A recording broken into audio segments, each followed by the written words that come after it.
Disilahkan dengan segala hormat. Alhamdulillah, alhamdulillah ada bersama kita semua murid kita Bapak kita dan juga Ketua Dekan Masjid Al-Hidayah Bapak Haji Madan dan juga Ustaz Ehsan Maulana beserta Ketua IMI Kecamatan Ciberang dan juga Ketua Pas Kecamatan Ciberang dan juga para kesepuhan lain yang tidak mampu saya sebutkan satu persatu, tidak mengurangi rasa hormat, rasa ta'zim, rasa cinta saya kepada mereka semua. Semoga Allah memuliakan mereka semua di dunia dan di yaumul qiyamah, memberikan umur panjang dalam keadaan sehat afiat, dalam keadaan taat kepada Allah, taat kepada Rasul. Amin ya rabbal. Dan juga dari aparatur pemerintah baru saja memberikan sambutan kepada kita Bapak Kepala Desa Tarisolot serta jajaran yang hadir di sore hari penuh berkah ini. Semoga Allah melimpahkan keberkahan dunia dan akhirat kepada mereka semua, dan Allah jadikan jabatan yang mereka miliki ini di siang hari ini hingga nanti waktunya menjadi jabatan yang akan mereka laksanakan dengan amanah dan jujur, yang akan menjadi pemberat timbangan mereka nanti di yaumul qiyamah. Amin ya rabbal alamin. Hadirin hadirat rahimakumullah keseluruhan mereka yang hadir di majelis sore yang penuh berkah ini, semoga Allah Subhanahu wa taala melimpahkan anugerah seluas-luasnya kepada kita semua, memberikan umur yang panjang dalam keadaan sehat afiat, dalam keadaan taat kepada Allah dan kepada Rasul. Amin ya rabbal. Diangkat segala macam penyakit kita, keluarga kita, kedua orang tua kita, sahabat kita, guru-guru kita, Allah angkat segala macam penyakitnya dan Allah gantikan dengan kesehatan afiat dalam kesempurnaan. Amin ya rabbal. Lalu Allah mudah-mudahan tidaklah Allah dudukkan kita di majelis yang penuh berkah ini kecuali sudah tertulis di dalam Lauhul Mahfuz bahwa kita adalah orang-orang yang di malam hari ini yang pasti mendapatkan pengampunan dari Allah, dan tidaklah kita keluar dari majelis ini kecuali Allah telah pastikan juga kita adalah orang-orang yang mendapatkan syafaat Nabi Muhammad sallallahu alaihi wa alihi wasallam. Amin ya rabbal. Alhamdulillah, hamdan li rabbil khassana bi Muhammadin wa anggadna min dhulmati jahli wa dayya. Tidak ada peringatan perayaan yang paling hebat manfaatnya, paling besar keagungannya, sehingga keagungan dan manfaat dari maulid tersebut, dari peringatan maulid tersebut dijauhkan dari segala macam malapetaka. Mungkin zikir ada manfaatnya, mungkin belajar ada manfaatnya, tapi untuk menjauhkan malapetaka, musibah, bencana adalah peringatan yang mana orang berkumpul, mereka memperingati kekasihnya mereka Nabi Muhammad. Perkumpulan bentuknya mau tanggalnya, mau bulannya, baik itu di bulan Rabiul Awal, mau di bulan Rabiul Tsani, mau di Jumadil Awal, mau di Jumadil Akhir, mau di bulan Rajab, mau di bulan apapun. Ketika di dalam perkumpulan tersebut mereka memperingati hari kelahiran Nabi Muhammad, maka perkumpulan yang paling mulia kata Al-Habib yang paling cepat untuk menjadi penangkal musibah adalah peringatan Maulid Nabi Muhammad. Dan mudah-mudahan ini peringatan Maulid Nabi Muhammad yang kita adakan saat ini menjadi penangkal musibah, sehingga tidak akan musibah yang mestinya turun di wilayah kita, Allah jauhkan musibah tersebut. Yang harusnya bencana turun di wilayah kita, Allah jauhkan bencana tersebut. Yang seharusnya kesusahan, kesedihan yang turun di wilayah kita, Allah jauhkan itu semua, dan Allah jadikan dengan kabar gembira di dunia, di barzakh dan di yaumul qiyamah buat kita dan warga-warga kita khususnya, dan umumnya untuk seluruh umat muslimin dimanapun mereka berada. Amin ya rabbal alamin. Hadirin hadirat rahmatullah. Kenapa Al-Harith Al-Habsyi mengatakan dengan memperingati Maulid itu bisa menjauhkan musibah. Nah, jika di dalamnya ada orang-orang yang memberikan nasihat satu sama lain, yang mana nasihatnya itu membangkitkan semangat seseorang untuk makin bertakwa kepada Allah, atau untuk membangkitkan semangat keimanannya untuk makin mencintai Nabi Muhammad SAW. Karena banyak orang hadir di peringatan Maulid zaman sekarang, hadir di dalam peringatan Maulid, mereka keluar makin benci sama Syiah. Kenapa? Karena berceramah yang ngompori. Atau duduk di dalam peringatan Maulid bukan makin baik hatinya, bukan makin lembut, makin keras kepada Allah. Kenapa? Dingakak-ngakak di dalam masjid, ketawa terbahak-bahak. Karena kita tahu Ghuswatul Qulub, hati yang keras itu ketika kita melihat seseorang yang ketawanya tidak hendak, apalagi di dalam masjid. Padahal panggungnya, tempatnya, ajarannya adalah Nabi Muhammad. Panggungnya panggung Nabi. Siapa yang pertama kali duduk berdiri di tempat seperti ini? Nabi Muhammad. Siapa yang pertama kali mengadakan tausiah, mengajak orang untuk nasihatin orang sehingga ia berdiri menyampaikan kepada orang-orang Makkah, orang-orang Madinah, hingga saat ini sampailah kepada kita Nabi Muhammad. Makanya kadang rugi orang-orang yang ada di tempat tersebut, mereka keluar dari majelis, mereka tidak percaya kita kepada Nabi Muhammad. Keluar dari majelis Maulid makin benci sama Syiah, makin dekat sama Syiah, makin hasud.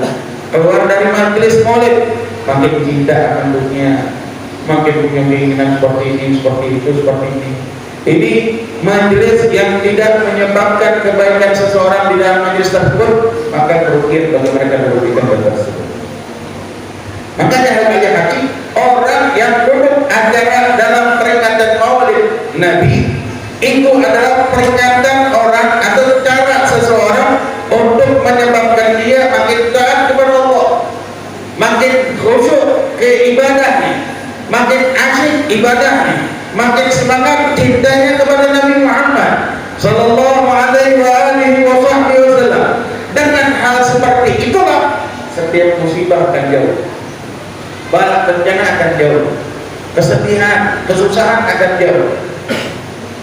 Kenapa? Karena disebutkan nama Nabi Muhammad, disebutkan sejarah Nabi Muhammad, disebutkan akhlak Nabi Muhammad, disebutkan tutur katanya Nabi Muhammad, disebutkan kasih sayangnya atau sifat kasih sayang Nabi Muhammad, disebutkan perhatiannya Nabi Muhammad. Sehingga terlebih ketika saat Nabi Muhammad menginginkan setiap orang yang di saat itu musuh-musuhnya, Nabi Muhammad menginginkan dengan begitu hebat mereka mendapatkan hidayah. Mereka mendapatkan hidayah sampai Allah mengatakan kepada Nabi Muhammad, innaka lam tahdi man ahbabta ya Muhammad. Wahai Muhammad, kau tidak akan pernah mampu memberikan hidayah, petunjuk kepada orang yang kau mampu, yang kau cintai. Nabi Muhammad punya keinginan sangat hebat, sangat kuat. Visi-visi Nabi Muhammad mengajak setiap orang dari umatnya untuk berada di dalam surga Allah. Itu visi-visi Nabi Muhammad. Siapa juga punya visi-visi, tapi ngajakin umat Nabi Muhammad masuk ke dalam neraka. Sampai saat itu setan tetap punya visi-visi.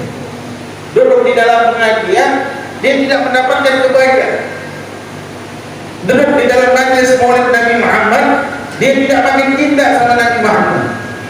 Duduk di dalam peringatan hari kelahiran Nabi Muhammad, disebutkan sejarah Nabi Muhammad, disebutkan tutur katanya, akhlaknya, rahmatnya, kasih sayangnya, dia tidak ragu dengan perhatian, nggak jadi prioritas dalam majelis tersebut untuk mendengarkan itu. Apa itu? Salah satunya cara mengajak orang untuk mendapatkan apa? Tidak mendapatkan kebaikan. Ini Nabi Muhammad tujuannya, keinginannya tidaklah satu pun dari umatnya untuk mendapatkan hidayahnya Allah. Walakin Allah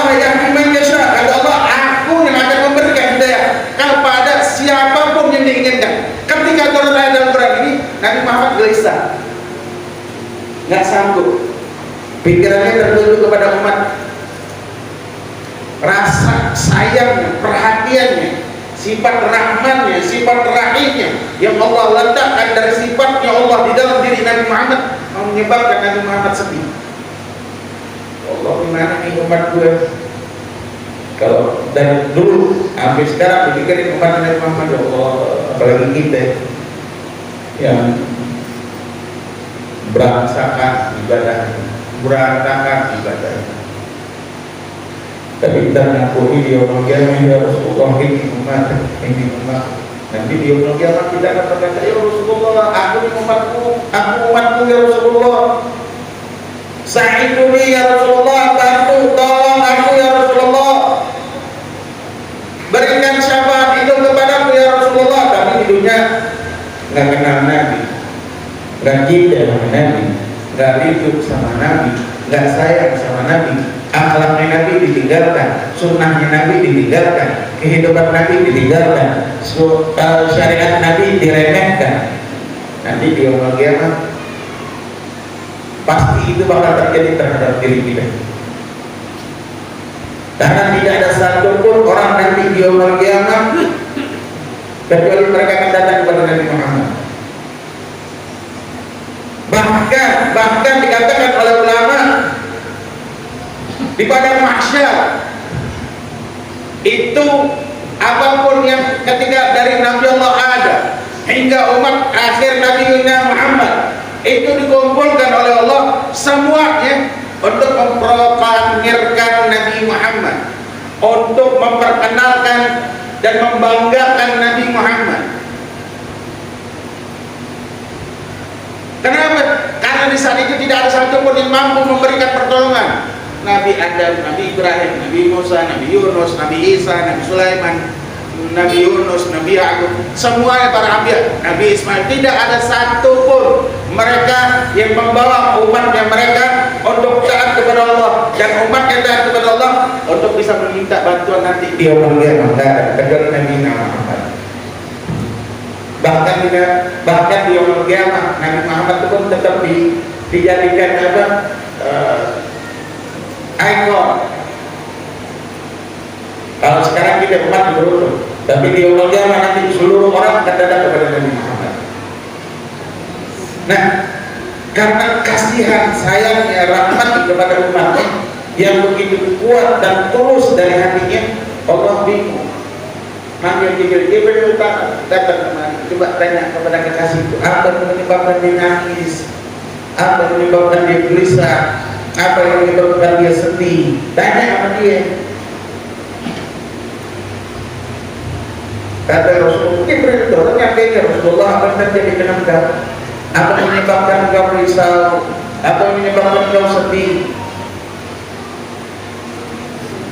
Allah mempertanyakan hal tersebut padahal Allah tahu maksudnya untuk apa? Ibrah buat kita. Kalau kita punya Nabi yang dikatakan laqad ja'akum rasulun min anfusikum azizun 'alaihi ma 'anittum harisun 'alaikum bil mu'minina raufur rahim. Ibrahim biar memperkenalkan lagi, karena kita ini kadang hati ini udah apa ya? Udah ketutup dengan banyaknya dosa, dengan banyaknya pelanggaran, dengan banyaknya meremehkan kewajiban, meremehkan sunnah. Hati kita ketutup dengan gelapnya hati. Nah, peringatan malam ini untuk memperkenalkan lagi, untuk memperingatkan lagi bahwa kita punya Nabi yang menginginkan kebaikan kepada kita melebihi siapapun. Allah melihat Nabi Muhammad sampai segitunya, manggil Jibril, coba tanya apa yang diinginkannya. Apa yang terjadi kepada kasihku Nabi Muhammad? Jibril bertanya, ya Rasulullah, apa yang terjadi kepada engkau? Apa yang membuat engkau sedih? Apa yang kau inginkan dari Allah? Ya Allah, wahai Jibril, apa yang terjadi? Apa yang kau inginkan? Apa yang membuatku sedih? Umatku yang membuatku sedih. Nggak ada. Nabi Muhammad dari setiap umatnya dapat hidayah. Kalau dari orang-orang beriman, alhamdulillah, mereka-mereka yang telah beriman, alhamdulillah. Tapi mereka-mereka yang tidak beriman, mereka-mereka yang memusuhi Nabi Muhammad, Itu Nabi Muhammad menginginkan hidayah untuk mereka. Jibril balik ngadu seperti yang disampaikan Nabi Muhammad. Allah melihat begitu hebatnya, rahmatnya, kasih sayangnya, perhatian Nabi Muhammad kepada umatnya, sampai Allah mengatakan, wahai Jibril, turun ke bawah, sampaikan kepada kekasihku, bilang kepada kekasihku Muhammad bin Abdullah sallallahu alaihi wasallam, aku Allah menyerahkan urusan umatku kepada engkau. Jika engkau menginginkan, aku menyerahkan urusan ini kepada Nabi Muhammad. Urusan apa? Urusan umat Nabi Muhammad. Apa yang diinginkan oleh Nabi Muhammad, setiap dari mereka insan itu yang membenci Nabi Muhammad, yang tidak mau beriman kepada Nabi Muhammad, jika Nabi Muhammad menerima pemberian Allah, mereka tidak ada satupun dari mereka yang akan membenci Nabi Muhammad saat ini, dan mereka semuanya akan beriman kepada Allah Rabbul Alamin jalla jalaluhu wa ta'ala.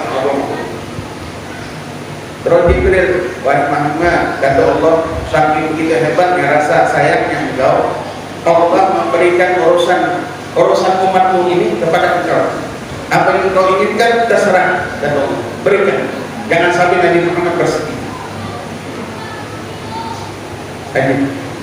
Urusan umat ini berikan kepada Nabi Muhammad. Mau apa yang kau inginkan? Kalau sampai Nabi Muhammad pengen si Abu Lahab, Abu Jahal, ini musuhnya Nabi Muhammad yang melebihi Fir'aun. Fir'aun ketika akhir hayatnya, ketika ditenggorokan, baru mau beriman kepada Allah. Tapi dia akan terima lagi, sudah ditenggorokan rohnya dia. Tapi Abu Lahab sama Abu Jahal, sampai di yaumul qiyamah jadi musuhnya Rasulullah sallallahu alaihi wasallam. Kalau seandainya urusan itu diberikan kepada Nabi Muhammad, maka Abu Jahal, Abu Lahab, musuh-musuhnya Nabi Muhammad tidak akan menyakiti Nabi Muhammad. Ahlul Tauhid tidak akan melempar Nabi Muhammad. Kenapa? Nabi Muhammad mendapatkan wewenang dari Allah untuk memberikan mereka hidayah semuanya, dan mereka semuanya beriman kepada Allah. Tapi saat itu ketika turun diberikan wewenang tersebut kepada Nabi Muhammad mikir, tahu diri. Kenapa? Kalau Nabi Muhammad mati saking ngurusin. Maka Nabi Muhammad berkata lagi kepada Jibril, ya Rab, Jibril, sampaikan kepada Allah, annaka arhamur rahimin. Wahai Allah, sungguhnya engkau itu adalah arhamur rahimin. Arhamur rahimin adalah maha pengasih lagi maha penyayang. Engkau yang lebih sayang, engkau yang lebih ngerti ya Rab tentang apa yang terjadi. Sangat cinta kepada Rasulullah. Ketika ketemu Rasulullah berkata, ya Rasulullah, inni uhibbak murni bima syi'tum wa lam asika abada. Wahai Rasulullah, sungguhnya aku di Talha ibn Barra sangat mencintai. Perintahkan kepadaku apapun yang kau inginkan, dan aku tidak akan pernah melanggar perintah wahai Nabi Muhammad.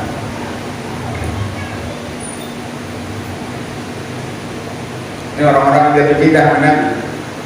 Nih kita di Indonesia ini kalau ditanya cinta sama Nabi, cinta. Suka masuk kamar Nabi? Baca doa kamar Nabi? Hafalnya? Enggak. Hafal baca doa masuk kamar Nabi? Keluar kamar Nabi baca doa enggak? Silahkan dibikin. Bapaknya anak kasih hadiah berapa? Anak kasih 3 lembar. Mau? Tapi tolong, anak mau nanya, yang setiap kali dia masuk kamar mandi baca doa istinja, angkat tangannya. Ini 3 lembar. Setiap siapapun yang baca doa istinja, setiap kali dia buang hajat kecil atau hajat besar, berapa pun anak kasih? Berapa orang?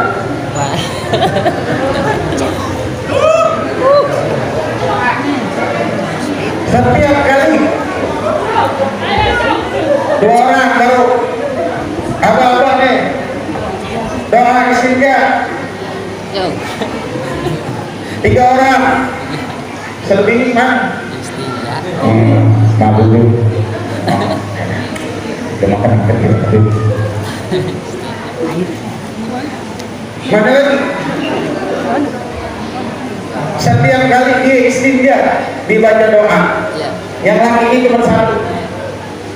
Yang perempuannya nggak bicara lagi dua-duanya. Iya orang yang emang tidak mengenai tingkat cerita beda. Ini 3 orang. Baca. Tolong. Ambil itu 50-nya, maafin.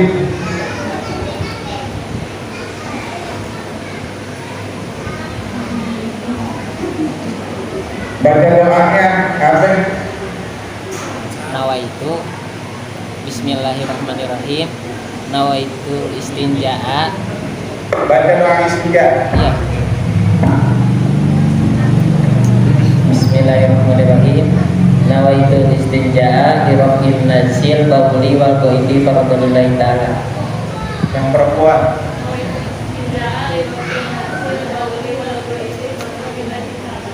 Sama. Doa bukan niat. Doa. Emang saya bilang niat. Doa. Apa doanya?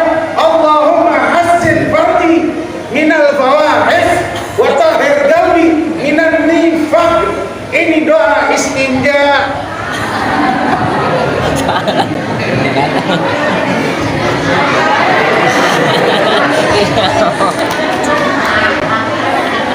Ada.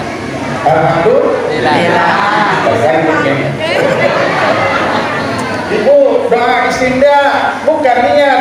Doa istinja, doa selesai istinja. Doanya ya Allahumma hassin fardi minal fawahish wa tahhir qalbi minan nifaq. Ini doa yang diajarkan oleh Nabi Muhammad. Ada yang baca? Nah, ada itu dia. Tidak ada. Kenapa? Baru tahu satu. Apa? Ini diajarkan kita dari kecil. Cuman nggak ada yang kita baca. Karena apa? Juga disebut ya. Untuk dibutin. Nanti kayak ada yang lain lagi. Wallahu a'lam bishawab. Sholat. Cukup ya. Saya mau langsung pulang ke rumah. Langsung jalan ke Ciamis. Ada acara kenalan Ciamis. Hadirin hadirat rahimahullah. Mungkin cukup sekian dongeng yang saya sampaikan. Pulang bawa rasa cinta sama Nabi. Caranya ditegak sunnah. Tulis di ruang makan, tulis di tempat tidur, tulis masuk kamar mandi. Jangan lupa baca doa. Baca doa. Doanya pada hafal. Doa makan, doa minum, doa tidur, doa masuk kamar mandi hafal. Semuanya hafal. Cuman kata syaitan, udah ngapain baca doa? Apa yang dengerin dari Muhammad tolong kita baca doa. Makan aja, habisin. Kalau baca doa nggak ada manfaat juga.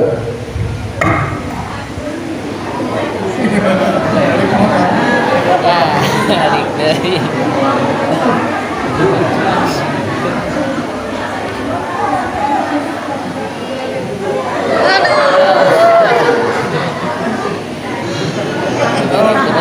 Sengaja, Bu. Beneran saya sengaja di baru. Jadi kalau ada orang bisa jawab saya kasih. Berarti dia ngamalin sunnah Nabi. Kalau ngomong kita cuma ngamalin kagak. Ya. Dan mau masuk surga enggak? Mau masuk surga enggak? Mau tidak? Ya ngaca. Ngaca. Mana sunnah kita gimana nih? Bu, apa? Kita itu nonton serta ikotor. Itu bakal mati. Sayyidina Abu Hurairah sebelum mati nangis, ngecer nangis. Kenapa? Ketika ditanya ya Abu Hurairah, apa yang kita buat kau nangis? Dibilang aku ini bakal mati. Lalu apa yang kau tangis hidupnya? Ya, bukan hidupnya. Ba'adis sabar, perjalanan menjauh. Amana fitar ilal jannah, atau amana fitar ilal nar. Wallahu a'lam bishawab. Mudah-mudahan cukup sekian. Keluar dari majlis ini, setiap rumah kita tulis masuk baca doa, makan tulis di ruang makan baca doa, tulis di kamar tidur baca doa, biar apa? Biar kita termasuk orang yang dicintai oleh Nabi Muhammad. Amin ya rabbal. Allahumma hadina biman hadait, wa amina biman afait, wa tawallana biman tawallait, wa barik lana bima a'tait, wa qina bi rahmatika syarra ma qadait, wa sallallahu ala sayyidina Muhammadin nabiyyi wa ala alihi wa sahbihi wasallam, walhamdulillahi rabbil alamin. Ya, cukup sekian. Ini kurang lebihnya bukan nasihat, bukan pengujian, bukan cerita, ini semua dongeng yang boleh dibawa pulang ke rumah masing-masing dan diamalkan di dalam kehidupan kalian semuanya. Hadirin hadirat rahmatullah, ini cukup sekian yang bisa saya sampaikan. Wassalamualaikum warahmatullahi wabarakatuh.